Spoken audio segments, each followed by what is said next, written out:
30 years ago, a young woman named Angela Hammond was snatched from a payphone in Clinton, Missouri. She was never seen again, and her abduction still remains a mystery.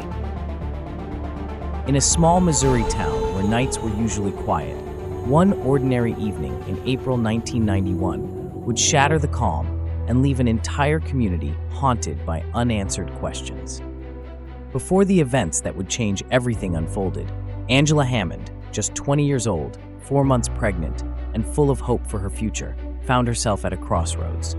What began as a simple phone call soon spiraled into a mystery that none of us will ever forget. This is how that fateful night started. Around 11:15 p.m. on Thursday, April 4th, 1991, Angela Hammond found herself at a payphone in the parking lot of a Clinton, Missouri supermarket. At just 20 years old and already 4 months pregnant, she had planned to meet her fiancé, Rob Schaefer, that night. Instead, feeling overwhelmingly tired, she decided to call him and let him know she was heading home for a much-needed bath. As she spoke with Rob, who was babysitting his younger brother at the time, Angela couldn't shake the feeling that something was off. Glancing around, she noticed a man in an older model green pickup truck slowly circling the parking lot. When the truck finally came to a stop near her payphone, the man stepped out. Calmly, Angela described him to Rob. He wore glasses, sported a beard and mustache, and clutched a flashlight in his hand. At first, she assumed he might be searching for something forgotten in the lot, but her unease grew as he began walking in her direction. The stranger moved over to the payphone right next to Angela's, lifted its receiver as if he were about to make a call, then abruptly hung up. When Angela asked if he needed to use her phone, the man replied that he'd try again later. Then, in a twist that sent shivers down her spine, he stopped, turned around, and began heading straight back towards her. Before Rob could respond, Angela's terrified scream shattered the night and the call was cut off. Hearing the distress in her voice, 18-year-old Rob sprang into action. He jumped into his car and sped toward the food barn parking lot, just 7 blocks from his home. As he raced down the street, he caught sight of a green truck passing him by. In the distance, he could hear Angela's desperate cries for help. Without hesitation, Rob turned his car around to chase after the vehicle, a truck he believed was a 1969 or 1970 Ford. But fate had other plans. After only about a mile, his car's transmission gave out, leaving him stranded on the side of the road. Determined to save Angela, Rob managed to reach a payphone and quickly called the police. He reported every detail he could remember about the unfolding nightmare. Although he hadn't gotten a clear look at the driver, he noted that the green pickup had a distinctive decal, a nature or fishing scene, on its rear window, and he suspected there was damage to its left front fender. Despite a thorough search, the police were unable to locate the mysterious truck. This chilling sequence of events marked the beginning of a night none of them would ever forget. Officers eventually located Angie's car parked in the food barn lot, near the very payphone she'd used to call Rob. Yet, there were no clues, no signs of a struggle or any hint of what might have happened to her. Witnesses later mentioned seeing a white male driving a truck near that payphone just before Angie vanished, but since he hadn't drawn much attention at the time, none could provide a detailed description. Angie's disappearance wasn't an isolated incident that year. Missouri had already been rattled by similar abductions. In January, Trudy Darby was taken from a convenience store in Max Creek, and in February, Cheryl Kenny vanished from Nevada, Missouri, shortly after finishing her shift at another store. While Trudy was later found dead, Cheryl remained missing. The pattern was chilling. A predator seemed to be targeting vulnerable women in business parking lots. It wasn't long before the detectives recognized the urgency of the situation. Realizing that Angie had been abducted, they brought in the FBI to assist with the investigation. FBI spokesman Jeff Lanza acknowledged the possibility that these cases might be linked, but he also warned the public not to jump to conclusions. At that point, it was simply one of several theories under consideration. More than 250 volunteers soon joined forces with local, state, WAR, and federal authorities, scouring Henry County for any trace of Angie. By Sunday night, despite their relentless efforts, the search had yielded no clues, nor had their hunt for the elusive green pickup truck borne any fruit. For Rob, the situation was nothing short of a nightmare. His fiancée, pregnant and full of life, was missing, and every passing day without news only deepened his despair. Despite clinging to hope, he confessed that it was becoming increasingly difficult to remain optimistic. Friends remembered Angie as a warm, outgoing, and genuinely fun young woman. A proud Montrose High School graduate, she had dreams of motherhood and had even begun preparing for the arrival of her baby. When she wasn't working as a night processor at Union State Bank, she was out living life, making plans, and cherishing every moment. Now, on the night of her abduction, everything had changed, and the community was left reeling in search of answers. That Thursday night, Angie and her best friend Kyla Engelman were out enjoying the small-town charm of Clinton, cruising around and mingling with friends at the town square. As the night wore on and the clock edged past 11 p.m., they eventually went their separate ways. Kyla headed home, while Angie, not having a phone of her own, made her way to a familiar payphone to call her fiancé Rob and let him know she was too tired to meet up later. Angie chose the payphone as her lifeline, a routine she'd followed many times without ever once worrying for her safety. That night, however, would mark a dramatic turn in her story. Detectives later pored over phone records, pinpointing that Angie had placed the call at 11:13 p.m. and stayed on the line until about 11:45 p.m. Investigators hoped that someone in the area might recall a green pickup truck lingering nearby during that critical window. Clinton Police Detective Damon Parsons later admitted his growing fear for Angie's well-being, voicing a grim concern that the chances of finding her alive were diminishing. With no suspect ruled out, the investigation was wide open. Every person connected to Angie was being interviewed as detectives sought any hint of someone who might have wanted her harm. In the days following her disappearance, both her fiancé and one of her ex-boyfriends underwent polygraph tests as part of the inquiry.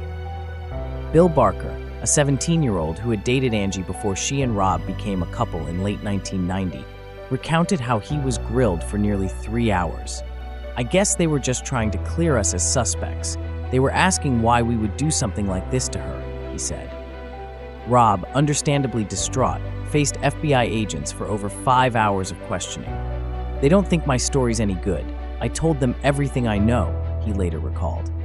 Though the detectives wouldn't divulge details about the polygraph results, they explained that both Rob and Bill were initially questioned primarily because of their close ties to Angie. In time, however, both young men were cleared of any suspicion. In the midst of these unsettling developments, a community once so secure found itself gripped by fear and uncertainty, wondering how someone so full of life could suddenly vanish without a trace.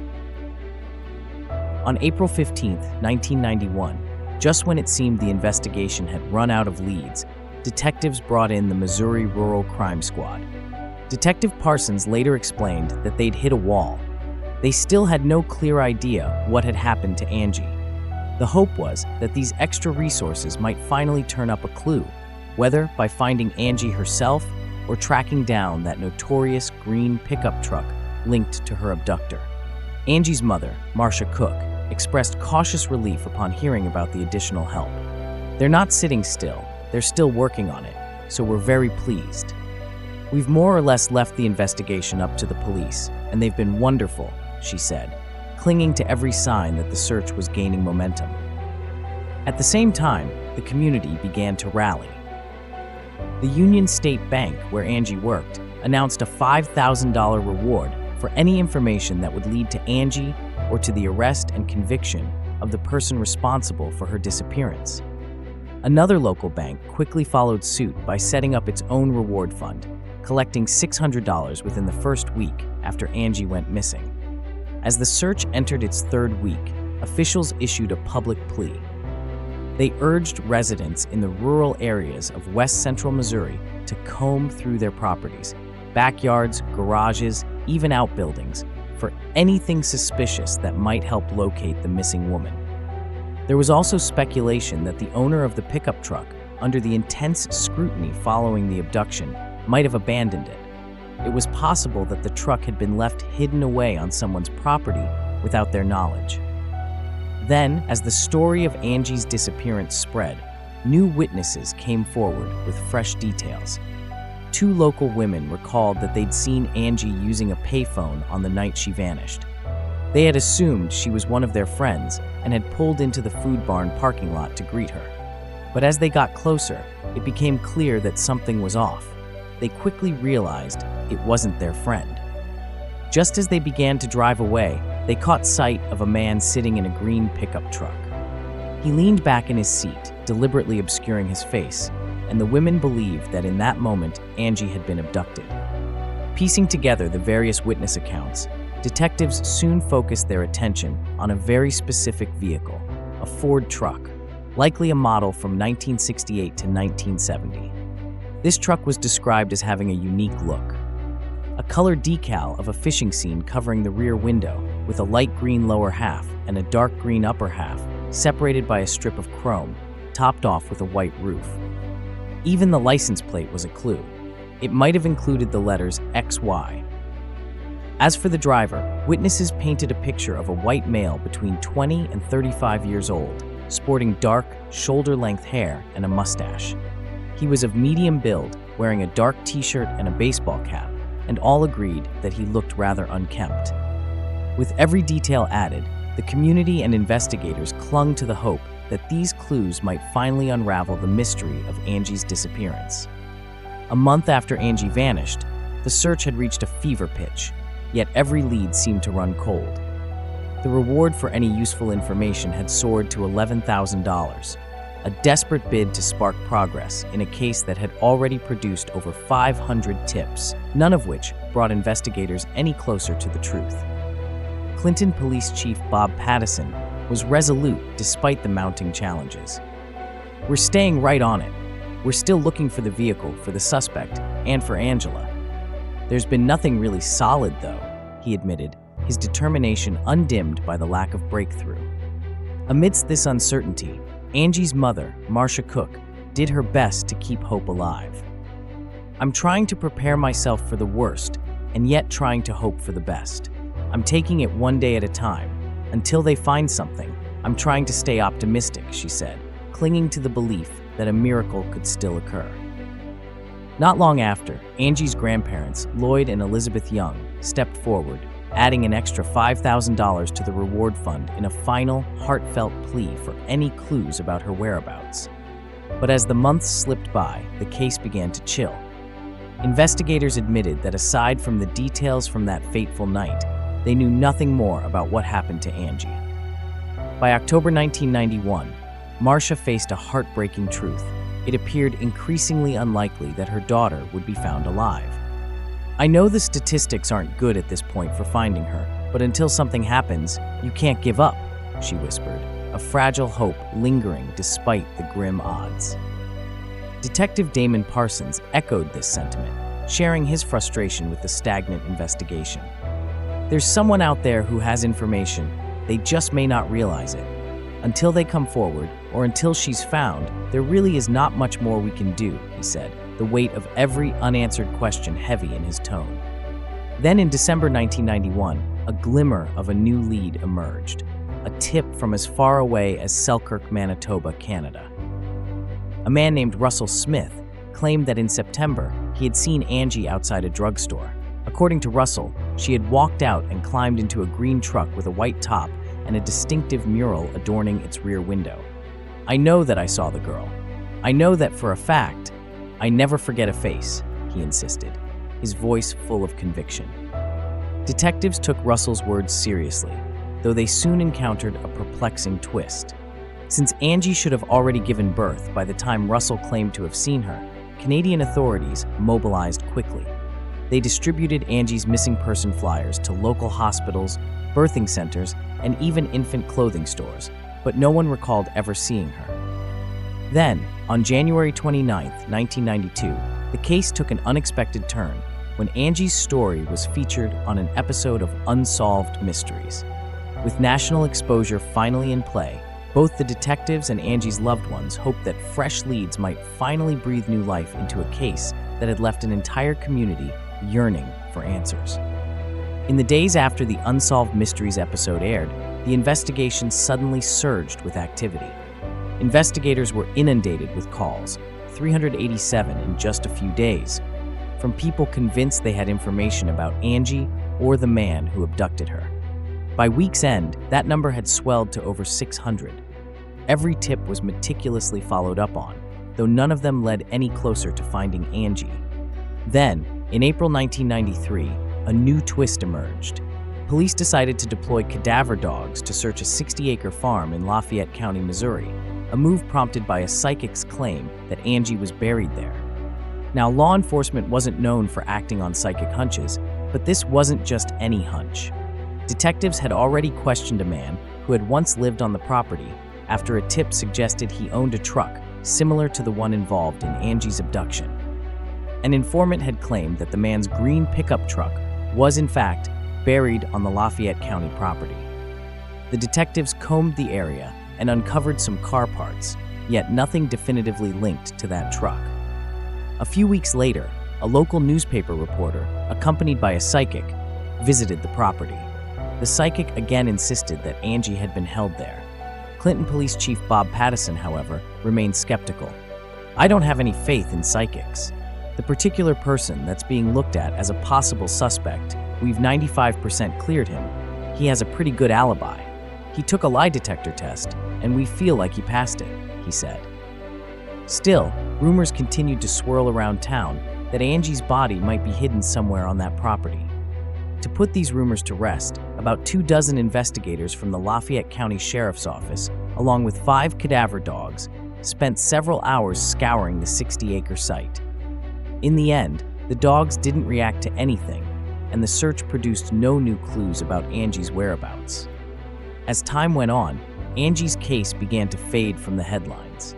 The investigation stalled, and while detectives still received occasional tips, the mystery of what had really happened to Angie remained unsolved. Even after years passed, Clinton Police Sergeant Paul Abbott was adamant. "We've been working on this case diligently for the last 18 years." For her mother, Marcia, each passing day was a painful mix of hope and sorrow. She openly admitted that she believed her daughter was most likely dead, yet she longed for Angie's body to be found. That way she could finally give her daughter a proper burial and find some semblance of closure. "As hard as it would be for me to know Angie had been killed, the uncertainty is worse," Marcia told reporters, expressing heartfelt gratitude for the detectives who consistently kept her updated. Then, as the 30th anniversary of Angie's disappearance approached in 2021, a startling new lead emerged. The Clinton Police Department released information suggesting that Angie's abduction might have been a case of mistaken identity. At the heart of this lead was a confidential informant who had once helped police in a sting operation against a major narcotics ring. This informant, whose identity was protected by a confidential number during court proceedings, received a mysterious letter postmarked April 4, 1991, at the home where he was staying in Clinton, Missouri. The letter addressed to him by his confidential number read, "We know where your foxy daughter is. She will see us soon." The informant's daughter was named Angela. This unexpected revelation opened up a whole new chapter in a case that, after decades of frustration and heartache, might finally be taking a new turn. Detectives eventually began to lean toward a startling theory that Angie's abduction might have been the tragic result of mistaken identity. They suspected that on that fateful April night, Angie was taken because she was confused with the daughter of a confidential informant. Recent information had breathed new life into this theory. An anonymous caller had provided the names of 2 people who might have been involved. The detectives promised to protect this person's identity if he decided to come forward again, though they never made any further public statements about it. As of July 2023, Angie remains listed as a missing person. Over the more than 3 decades since that night, countless theories have emerged to explain what happened to her. Some believe that a passerby, noticing her alone in a parking lot, exploited her vulnerable state and abducted her. Others subscribe to the mistaken identity theory, while a few even whisper that her boyfriend may have had a hand in her disappearance, even though police have repeatedly cleared him as a suspect. Tragically, without a confession or the discovery of Angie's remains, the truth continues to elude us. Angela Marie Hammond was just 20 years old when she vanished from a Clinton, Missouri parking lot in April 1991. At the time, she was 4 months pregnant and engaged to be married, a young woman with a bright future that was abruptly and violently stolen from her. Angie had warm brown eyes and brown hair, stood 5 feet tall, and weighed 140 pounds. When she was last seen, she was wearing black pants, a white button-down shirt adorned with black polka dots, and white sneakers. If you have any information about Angie, please contact the Clinton Police Department at 660-885-5561.